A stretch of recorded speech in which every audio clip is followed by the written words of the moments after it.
Welcome to ABA on Tap.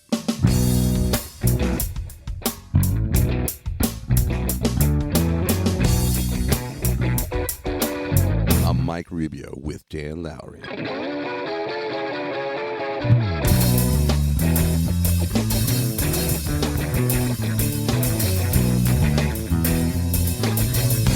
So without further ado, sit back, relax, and always analyze responsibly.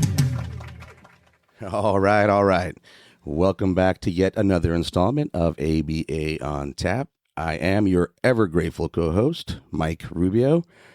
To my right, as usual, Mr. Dan Lowery. How you doing, sir? Doing great. We got a gold medal in hockey today. First time one since in 80, right? That's right. The miracle. Yeah. Oh, sorry. No spoiler alert. Sorry, Kerri. If you. Oh, spoiler on which end? You just announced our guest. Anyway, we're going to get right to this. We've got a heavy hitter today. Somebody who's done all sorts of things, whether it's precision teaching and exploring curriculum and now moving into other aspects of technology and I'm guessing artificial intelligence and systems that assist in clinical decision making. So somebody who's very interested in the origin story, and then we're going to have a lot of ground to cover. I don't know that she's playing hockey, but there's certainly snow where she's at today. But anyway, without further ado, Dr. Kerri Milyko.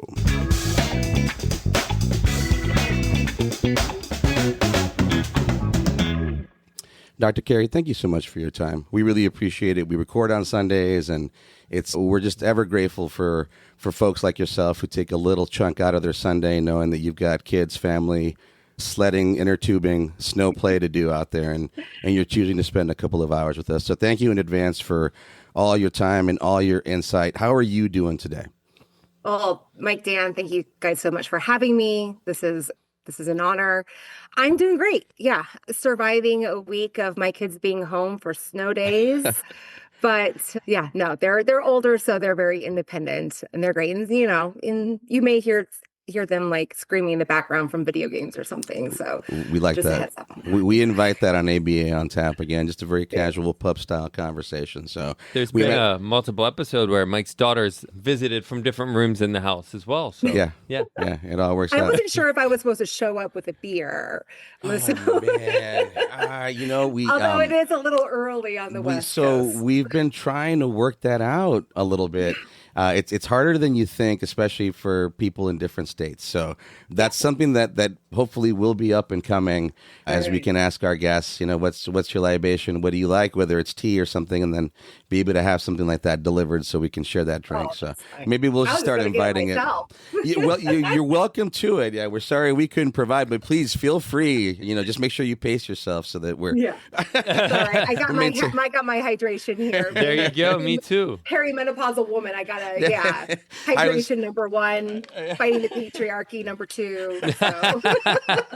I was drinking my coffee, and Dad goes, "What is that, bourbon?" I'm like, "Wow, that's a little early, but what are you thinking about me these days? Am I slurring already?" I don't know. You don't have a nice. Irish coffee? You got a whole dresser of coffee stuff in the kitchen, right? Oh yeah, a whole yeah. Yeah, I don't have a collection of coffee. You're right. I've got a collection of bourbon. Good point. Touche, sir. Touche.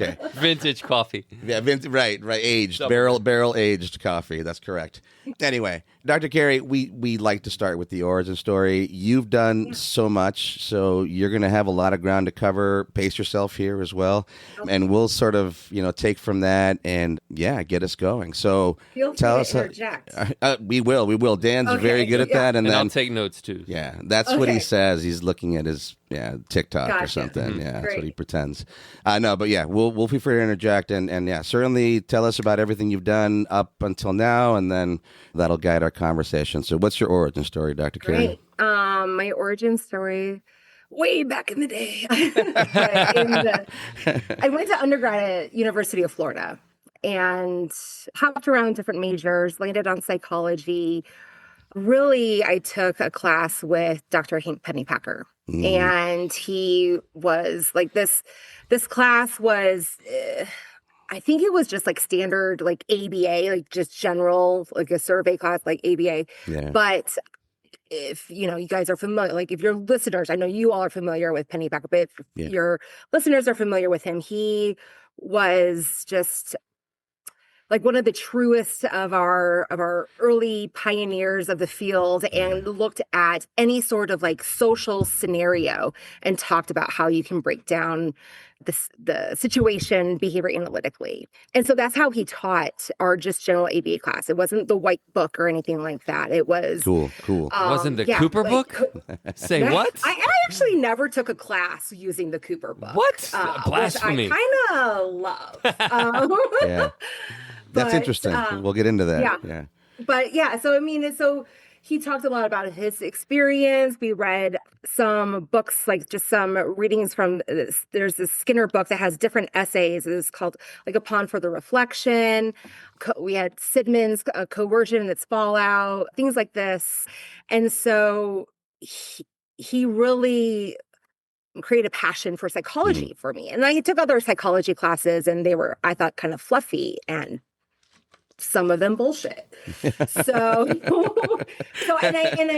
we have to come back to those too. And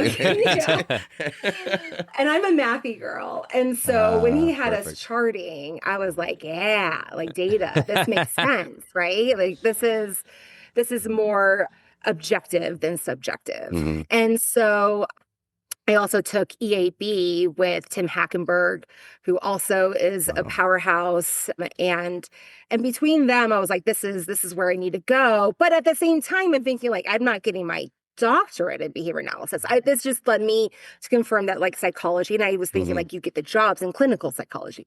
So I went to apply for some grad programs in clinical psychology. And I went to Pennypacker to do a letter of recommendation.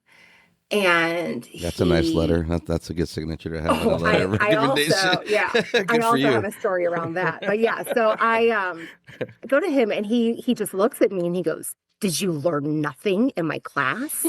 And he's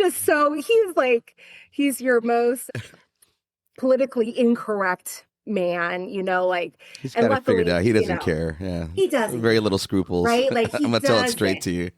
Yeah, and I was just like, and here I am, also back at that time in my life, I was very, people pleasing, and this is my mentor for all things now, and I was like, no, you've taught me everything. And you're like, he goes like, well, then why are you applying to these bullshit clinical programs? He's like, you need to go to a behavior analytic program. And I was like, oh, I didn't realize. I was just still really naive and green around all of it, And so we went online, and he was like going through each one. And at that time there was like, it was Western, UNR. I could stay at Florida.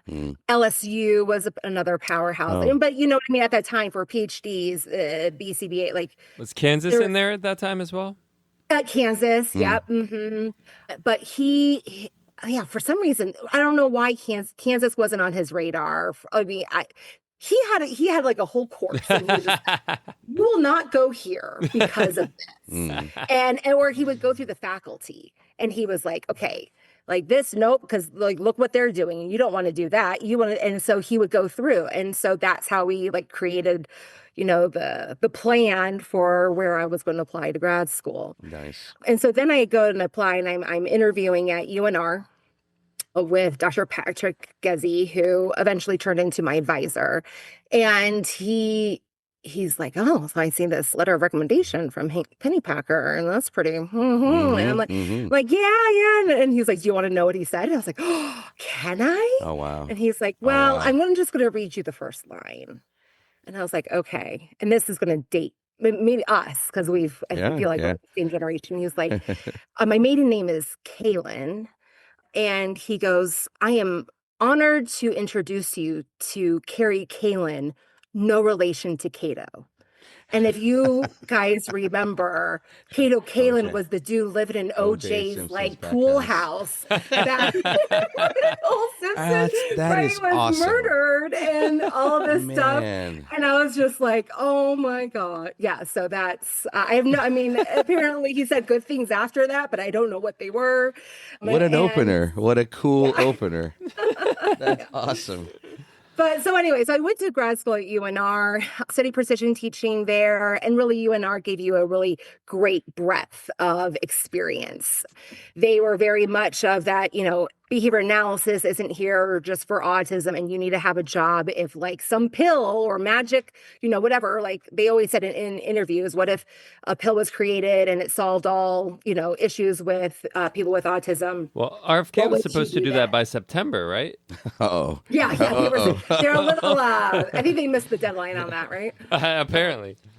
I was worried we were going to be out of employment, but Right. it looks like we're okay. You went there. All right, you went there. This is I'm scared about where this might go today. This Well, everything and I is didn't get into ABA because of autism. Like I got into to solve social issues. nice. I was actually at Love the it. time looking at, because what I did, I also was in a Penny Packer's lab, and I did precision teaching with teaching all of his all of his undergrad courses were through a precision teaching focus. It was personalized system of instruction. We learned with precision teaching. We had these modules.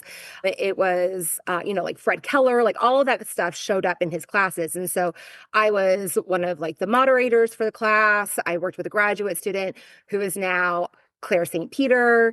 And so she was Claire St. Peter back then too, but she's she's the Claire St. Peter now. And so we went through, I did precision teaching with college students with the class, and then like helping those who were struggling. I also did research for his breast self-exams and clinical exams. Oh wow. Wow.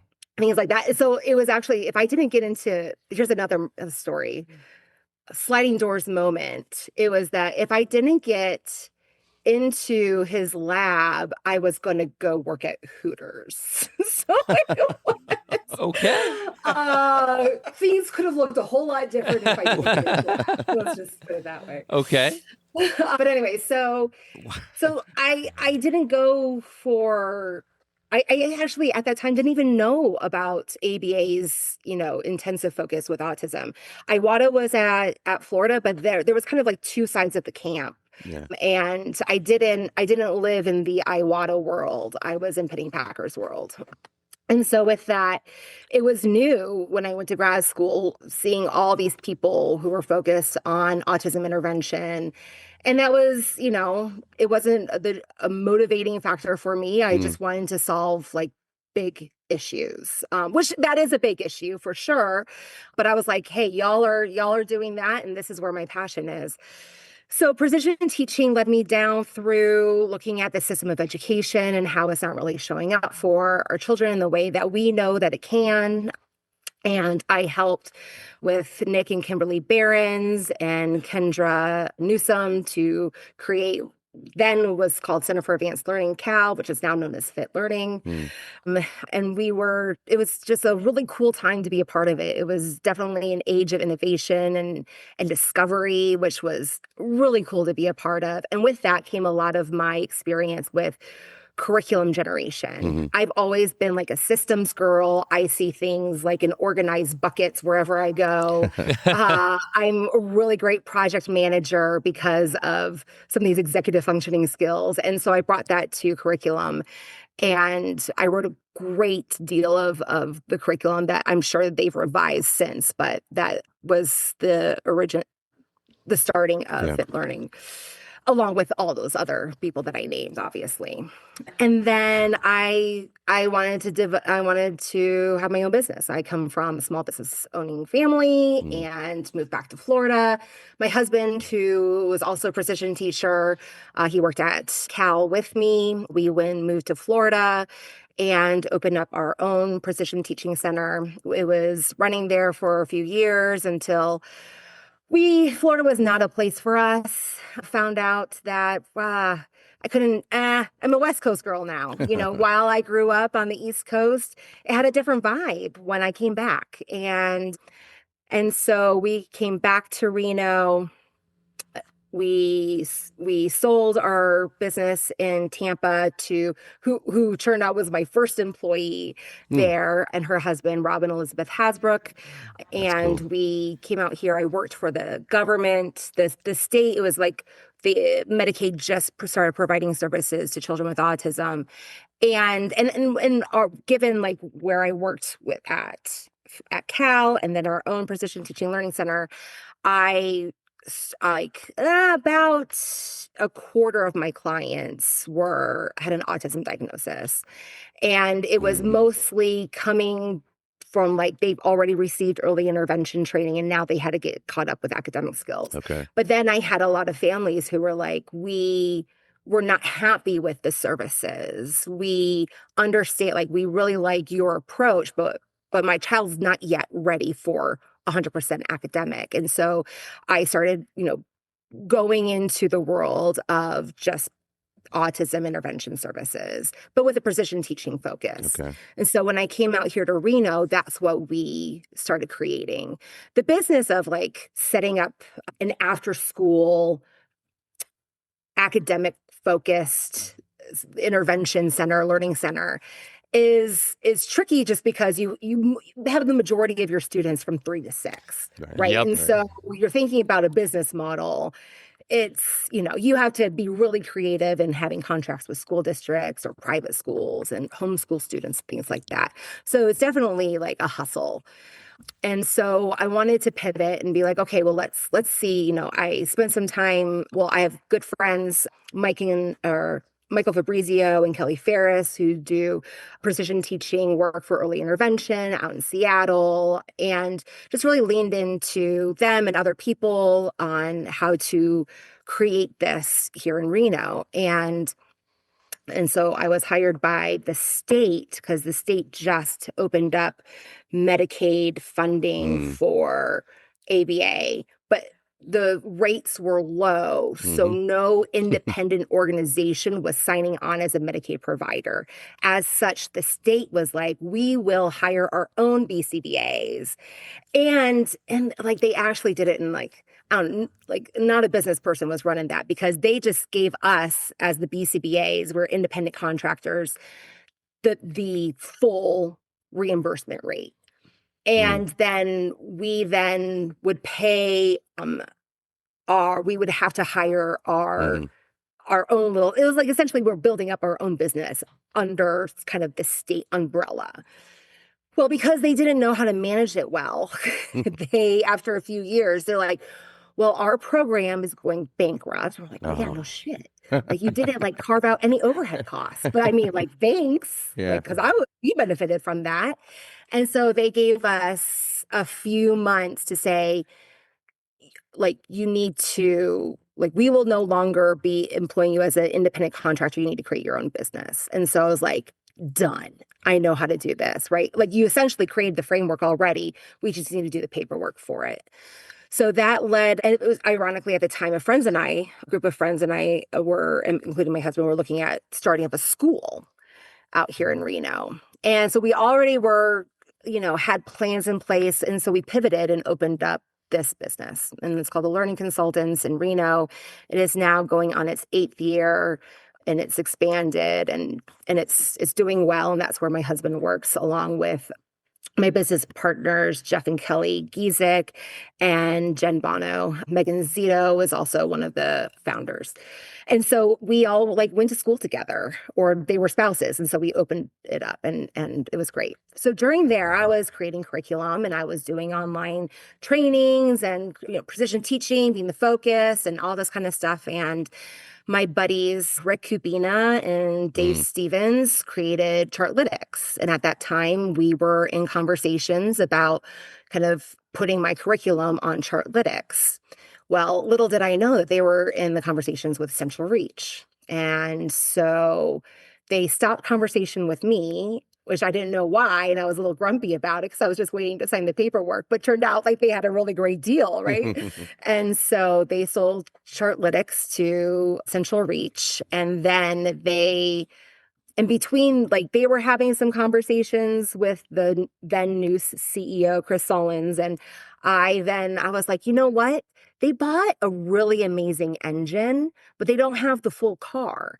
So many times when I was in precision teaching and trying to like disseminate precision teaching, I felt like I was Billy Graham trying to get everyone to do precision teaching. It was they wanted to, but they just didn't know how to get it off the ground because no curriculum was really lent itself to doing it or it's accessible. And what the only curriculum that was accessible was Morningside, which was school-based and academic-based, right? And so I was like, we need some curriculum for the majority of behavior analytics services that are being funded right now. And so I pitched that to this, Chris Solons, and he was like, hey, I'm like 3 months in. I haven't, give me some time to figure out what the landscape is. Conversation then came back a year later and was like, cool. Yeah, I'm in, but we're not going to, we don't want to like partner with you. We want to buy it and we want you to be an employee. And so, so I was like, at that time I was like, you know what? Cool. That sounds, yeah. Nice and steady. Yeah. And so I brought 2 people who, one was someone like one of my best friends that I've worked with and helped with curriculum when we were at Cal together, Molly Halligan, and then Kristen Smith, who worked with my business partner, Jen Bono, in Washington. And she's the best instructional designer I've ever seen. And at that time, I thought I was pretty damn good. And so I was like, okay, just kidding. She's pretty incredible. So the 3 of us created a pretty kick-ass curriculum that unfortunately is collecting dust. Yeah, tier. Just the software needed some enhancements to get it on there, some like technical, because you guys, I don't know if you guys, or you said you used CentralReach. I don't know if you remember this one January where it kept on, shutting down and like they had to like close it off and restart it and all that kind of, do you guys remember? It was like 20, it was before that or it was after the pandemic? I don't know, it was having some production issues. And so they had to do some things that was absolutely the right decision to do, which meant that a lot of the enhancements that the enterprise system needed to have to bring, because it's a beast of a curriculum, as it should be, but if people were to copy over their learning trees with the whole curriculum, it would shut down for like everyone. And so there was a lot of some technical things that needed to happen in order for that to work, and it just unfortunately never got prioritized. So then, so 4 years later, and we built this pandemic curriculum. Oh man, it was so cool. And we're like, let's release this, let's get this out. And then it was just, it is what it is. But a lot of cool things that happened during that time, a lot of great learnings. And it was great to have job security in the midst of the pandemic. For sure. And doors were open that never would have been open before. But then, they said your position is no longer going to be available in 2024. And so I was like, oh, okay, cool. So all that stuff could come over now to like telehealth-based services or like VR stuff? I don't know. They own it. Right. But it's there. I don't know. There's been a lot of turnover. So I don't think the people who are there know what to do with it, even though that they own it.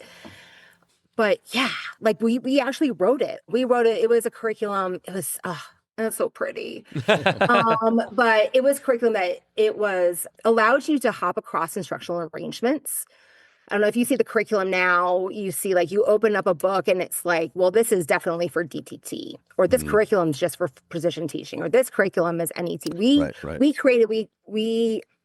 have these old pictures of us at like, we rented a house and we just stayed in there for like 3 days coming up with like, okay, how is this curriculum going to look, right? And we took together like content areas and a whole bunch of skills that we knew learners needed to have. And so we had it all on Post-its, and there was just like this entire room covered in Post-its. You can see the picture of Charlie from, is Always Sunny in feel Oh, is yeah. that With the like making the right with connections. the, yeah, with the lines, That's right? what I was And thinking of. Yep. the string, and that's kind of like how we all felt, right? Yep. And so, and with each skill, it also had it broken up into steps. And so it's like, we're going to take this, you start at it's like zero, right? You start at nothing, like 0%, zero rate per minute. And we're going to shape it up within this step of the skill, but there may be like 10 steps in order for you to actually learn the skill to where a casual observer could be like, oh yeah, they can do that. Right. And then we had, and it was all based on instructional design. We had, critical attributes, we had variable attributes, we had like we also had what we called uncontrollable attributes, where just like we want these to always be in circulation, so that way we don't have like people are like, oh, I only know how to do this in the contents of fill and stimulus control, right?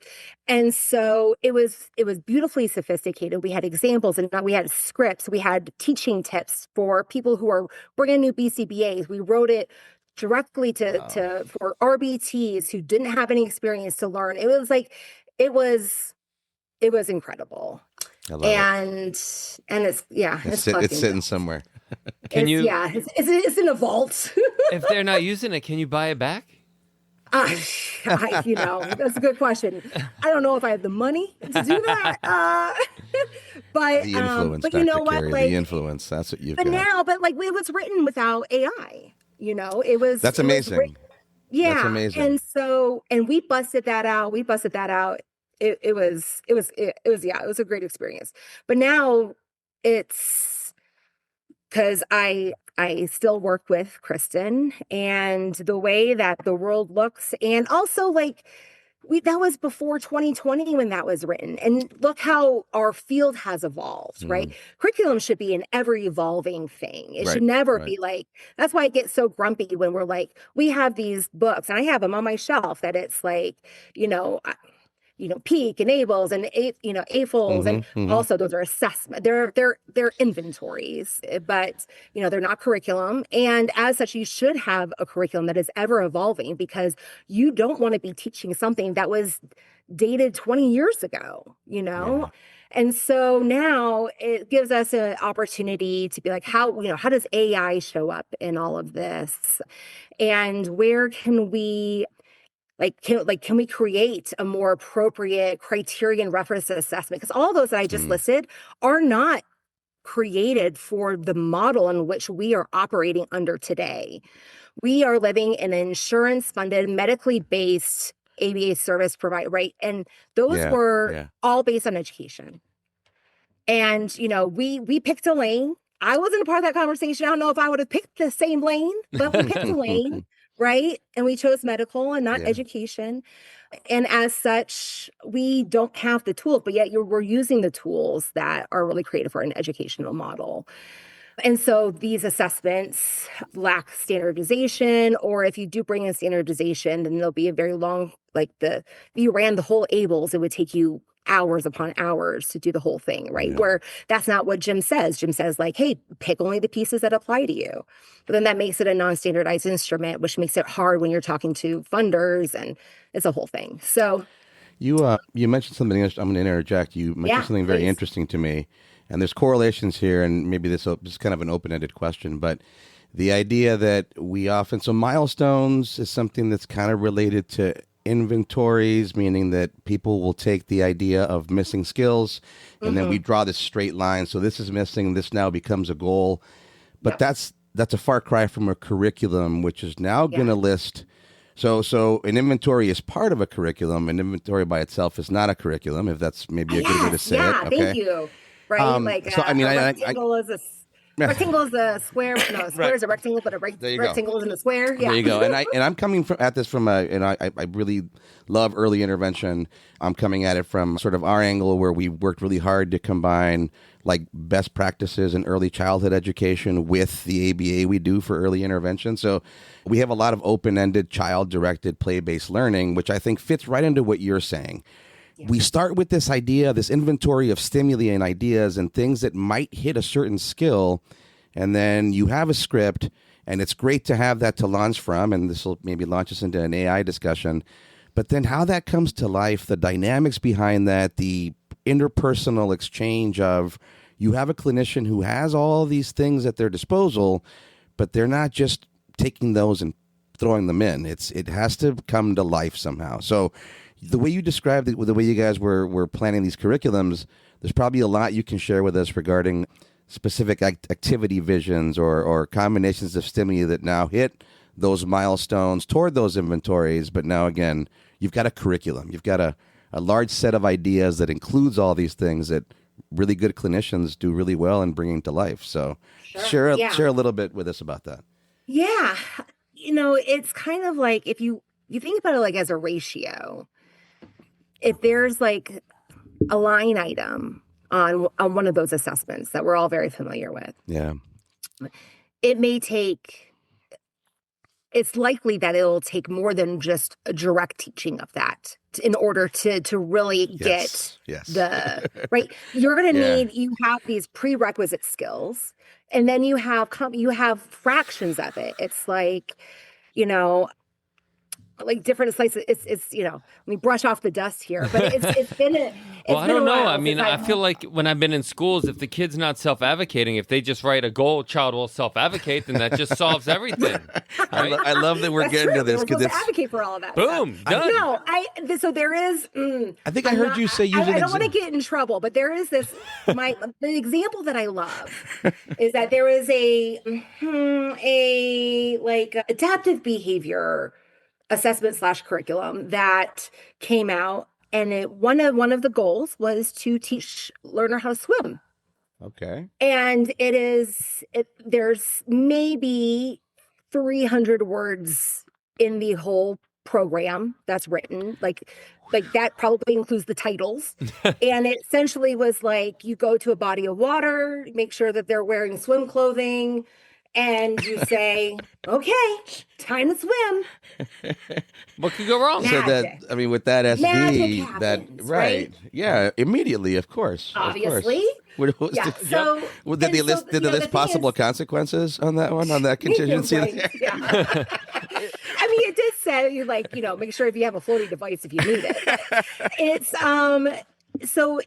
It's when you're thinking about teaching a skill, you need to make sure, Rick Cabina talks about all the precision teachers, Carl Binder, Rick Cabina talks about it as element compound, Carl Binder, component composite skills, right? Yeah. And so it's a constellation of skills. And so that's why it's really important for you to map out all of the dependencies. And we need to also look at different learning channels. It's like and this is something I think is not always strong in precision teaching, but it hasn't really come over into traditional ABA. But it's like, what is the sensory modality of input and output? Mm-hmm. How are they going to contact the discriminative stimulus, and what is the behavior in which they are to respond, and how strengthening up across multiple learning channels can create for a stronger retention, maintenance of the skill, and really promote generativity. Yeah. So let me just for a very easy example, and sometimes examples are easier when it's academic based. So you are trying to teach someone how to read. I want to teach you how to sound out these words, right? So that's a component of the composite is reading the word. A component of that, if we want to teach you how to read phonetically, because we know just sight word reading isn't the way to go, then you need to know these sounds. But guess what also you need to do? You need to be able to hear the sounds that you're saying and blend them together to form the word. Sure. So there's an auditory channel in this as well, right? So now I'm going to say the sound of the letter, and you're going to tell me what letter makes that sound. And I want to bring both of those components up to fluency levels so that you are not struggling when you are working on the composite. I'm also going to teach you how to sound it out and then blend it together. So now I'm going to combine these learning channels into a multi-learning channel in of itself. I have isolated programs that are tool skills of this. Mm-hmm. That are in isolated learning channels that are variable. Yeah. And then I'm going to take like an interlinking skill that I'm going to combine some of these to get you really good.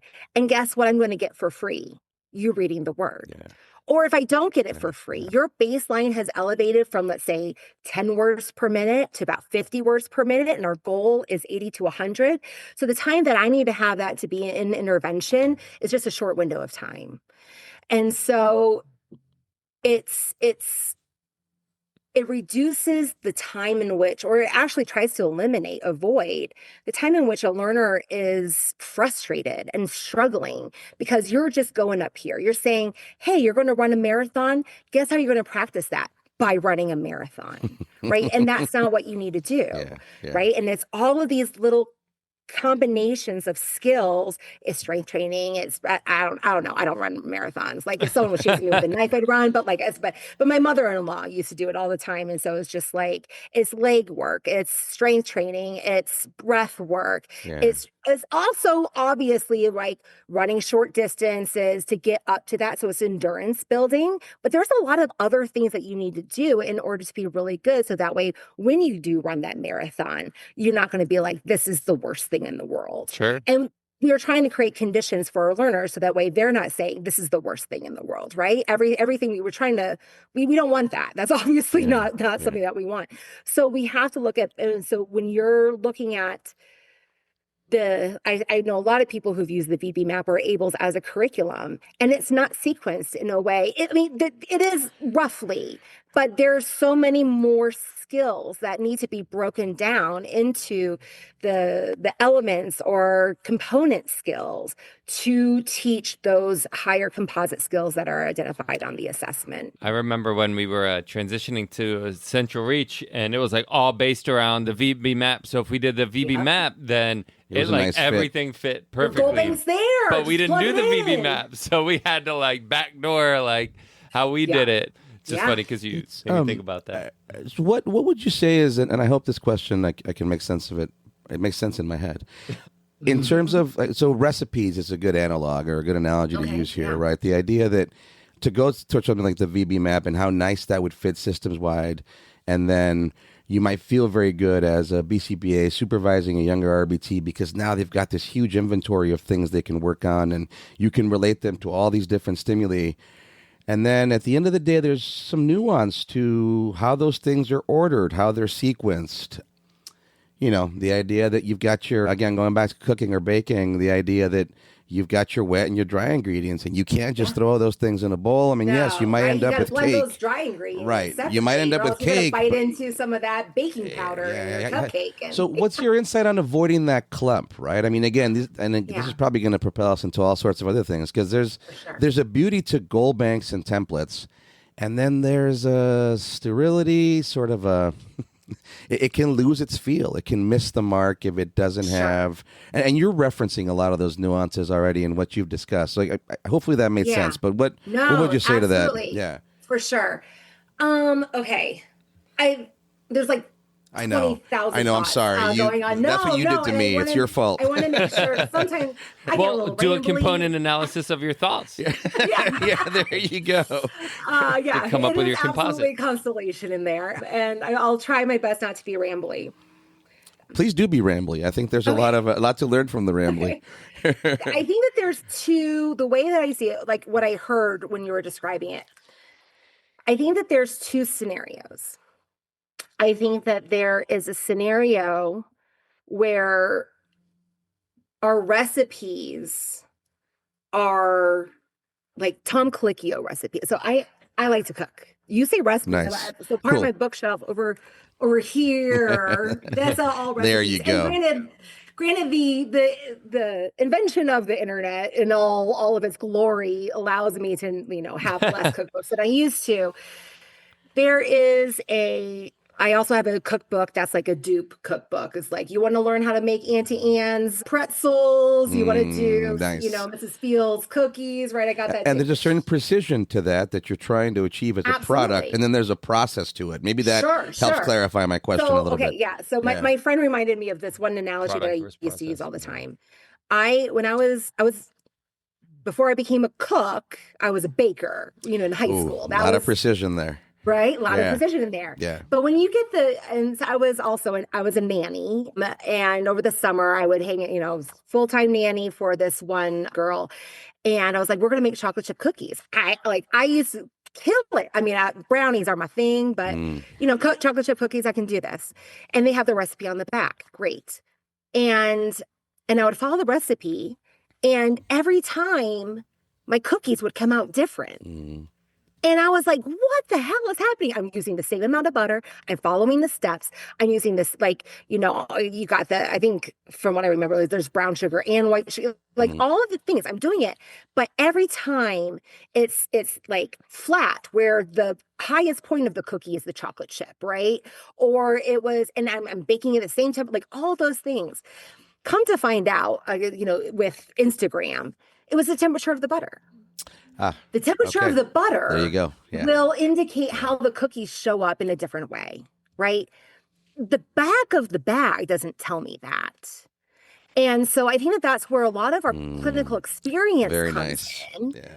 And so, but I think I think that there is a need and almost a requirement, given where our field is now. I think a lot of our BCBAs are not taught. They go through a very quick master's program, and when they get their bib, getting your BCBA is essentially the bib to enter the race.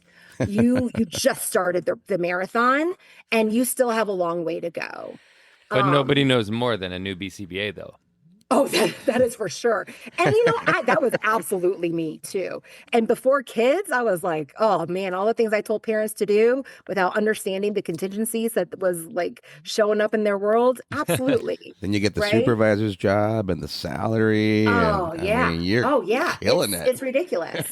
But so I think that there is absolutely a need for, the gray-haired BCBAs like us who maybe had a different bit of experience in training to create some of those back of the box recipes, but at the same time, teach the nuance in which. So going back to what I was saying, so Tom Colicchio, is a chef. He was on he was the guy on Top Chef, and his cookbook, while it has recipes, it teaches you about these recipes will only be good based on their ingredients. And so if you're in the winter, look at this, and here's how you change it up. And he teaches you how to be innovative as a chef without having to rely on I did steps 1 through 12. And in the event I have one thing out of place, I don't know what to do. Yeah. Right. Yep. And so having the steps 1 through 12 is good because that's going to get us 80% of the way there. Whether it's you have a client who is, their profile shows up that that is a good intervention for them and they're going to be successful that way. Great. Or if you have there's so many things that can show up, right? The variance in the clients, variance in your BTs, variance in the context in which you're teaching. Yeah. And so there's moments in time where that recipe will not be effective. The same thing with a doctor, right? You show up to a doctor and you're like, hey, I got this going on. And they're like, cool. Perimenopausal woman. We're like, hey, guess what? I can't sleep. I have rambling thoughts. I can't lose weight. And they're like, have you tried counting calories? Like, yeah, man. Right? So it's like, my girlfriend's going through the same thing. Yep. Yeah. And so you're like, okay, there is this standard and you got to make sure that those boxes are checked. But in the event that you're presented with something that's a curveball, whether it's the context of the learner, your BTs are brand new, whatever it is, you need to know how to deal with that curveball. Yeah. And that's where the sophistication comes in. So we need to create, and no one's getting it out there. Well, are getting it out there with respect to, I would say, both their experience in a practicum placement and their experience in a university setting, because a lot of it is just like, hey, let's just get this going. And there is a demand that needs to be met. So this is not me bad mouthing that, but there's a demand that needs to be met. And that's how our field is showing up about just mass production. Yeah. But we need to we need to create, so with that, my approach is how can I create tools and resources that educate without that being a dependency, a requirement at the onset. So based on your interaction with this software, with this curriculum, with this product, how you will learn about the behavioral constellation that how you can create to identify components or composites components from composites, right? How you will know how to pivot because like we've guided you that way because we can't spend any more time and we can't put in any more classes in master's program universities, right? That they're maxed out and they need to get out of there. And it took me 5 years to get my master's at UNR. Like, let's not do that. I'm not saying that that's the answer, right? But let's create ways in which people can learn through their experience with proper mentorship, but through their interaction of the tools and resources that we who have spent 5 years for their master's and then another 3 years for their PhD, right, can then provide them. I love the word constellation, and I think that's a super important one here because everything else then, it becomes this straight line. And sure, that works sometimes, but again, back to this, my whole premise with that question was, I think so often in practice it becomes, here's this assessment or this, behavior scale or whatever it is people are using from a standardized medical perspective. Here is the 0 on that parent response, and now we're going to draw a straight line right to that deficit. And again, there's a lot of logic to that. I am not criticizing a very clean linear logic. And then there's what you just talked about, which is, It's not easy. No. But you know what? No. Behavior isn't easy. Like it's, the armchair psychologist can like, oh, I'm a behavior analyst. I can analyze your behavior and things like that. But really it's not easy and it shouldn't be easy. And so when people are out there saying that, like, I created this goal bank and I'm calling it a curriculum, it's doing our field a disservice, it's doing our new practitioners a disservice, and ultimately is doing the clients that we serve a disservice. And we need to embrace the complexity, but it doesn't have to be hard, right? It's complex, but it doesn't have to be hard. And so how can we, given the age of technology and AI, how can we create products that, like the iPhone is sophisticated technology, but when my kids were 2, they knew how to use it without any sort of instruction. They knew how to find their favorite app or watch Daniel Tiger on PBS Kids, right? And so how can we create some sort of that simplistic interaction, user experience, while also gaining skills at the same time? And not dumbing down the sophistication of what needs to be presented to our clients. Wow, man, there's so much to get into there. Mr. Dan, I'm monopolizing all the time. I know you got some questions on your list, sir. So we talked about goal banks, and I kind of have, both positive and negative, and I'm curious your thoughts of it from more of kind of like the, BSD applied side of things. The goal banks can have a lot of value, and it seemed like, again, a lot of the electronic data, like, again, I'll just use CentralReach because that's the one I have the most familiarity with.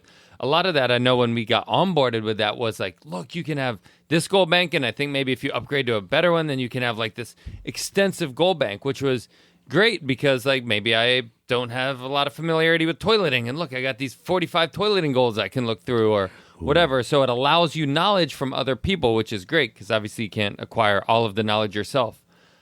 Concurrently, in a field that's run a lot by billable standards, what seemed to happen a lot was I need to hit my billable standards. So what I'm going to do is I've got a client and I'm going to pick this goal, this goal, this goal, this goal, this goal, and just like kind of cookie cutter my way through it without any individualization of it, just so I can get through this report so I can bill my 6 hours to kind of keep it moving. And I know there's a lot of deeper nuances that we can talk about with funding. And in some ways, I think insurance funding actually kind of likes that because they just kind of want to check boxes. It's very clean. It's you've got this child that goes through this curriculum that, it's very clean.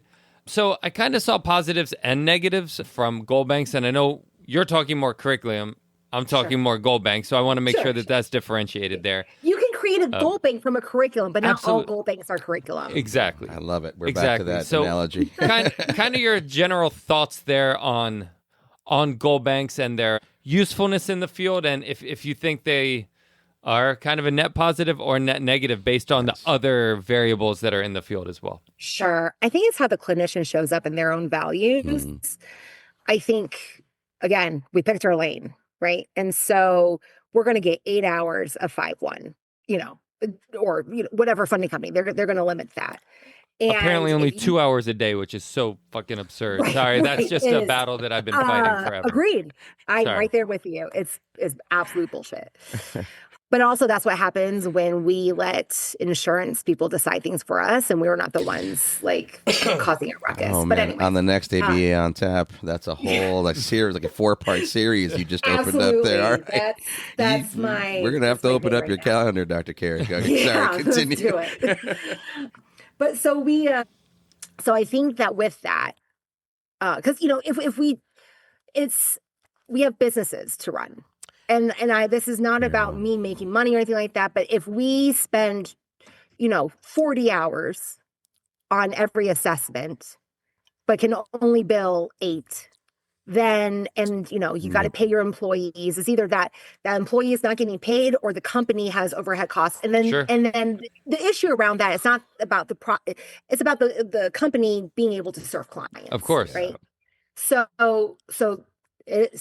it is what it is. But with that, so I think that we need to have, again, things that allow our work to be efficient. Yes. And goal banks do so. Sure. Absolutely. And now the question is that, are you taking that goal bank? Well, one, given what we just said, I don't think we need to reiterate, is that okay, how was that goal bank created? But let's just talk about the use of hey, here's something. Let's say it's the most magical thing ever. And you just apply it. You still have to personalize it. Mm-hmm. And so just ensuring that the behavior analyst personalizes it for the client. I think it's absurd that insurance companies are within the first 8 hours of you meeting this client, tell me all the things that you're going to do in the next 6 months. And it's just and how long they're going to need services right? for. Yeah. Yeah. And so you're so many times the client doesn't show you who they are within the first 8 hours, right? And so often I would create an initial assessment or initial curriculum from, the initial assessment and had to completely rework it throughout that first 6 months. Mm-hmm. So I think that there's a bit there, but it's just how you can only do what you know.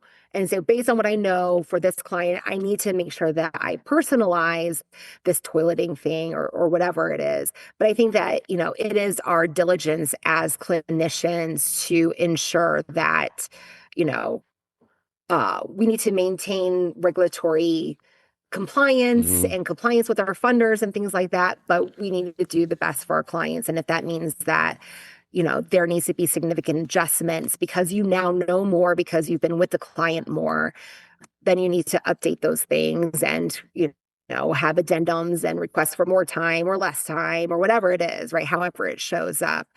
But I think the use of tools to make the administrative part of it, I think that is important and necessary.